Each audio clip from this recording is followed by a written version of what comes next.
Student, আমি দেবযানী। আজকে আমি নিয়ে চলে এসেছি ষষ্ঠ শ্রেণীর ইতিহাসের পঞ্চম অধ্যায় থেকে কিছু গুরুত্বপূর্ণ প্রশ্ন, যেগুলো দ্বিতীয় পর্যায়ক্রমে খুবই গুরুত্বপূর্ণ। তো চলো দেখা যাক।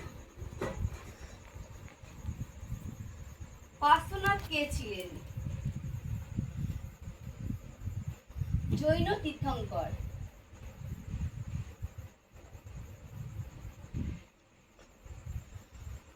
গৌতম বুদ্ধ জন্মগ্রহণ করেন কোন বংশে?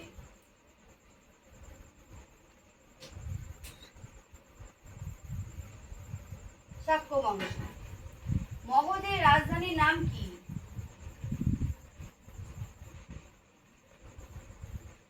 রাজগৃহ।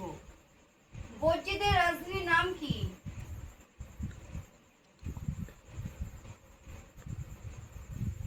বৈশালী। পিটক কথার অর্থ কি?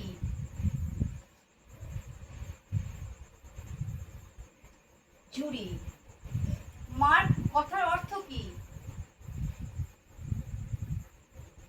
পথ।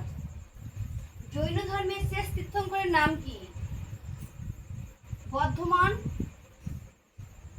মহাবীর।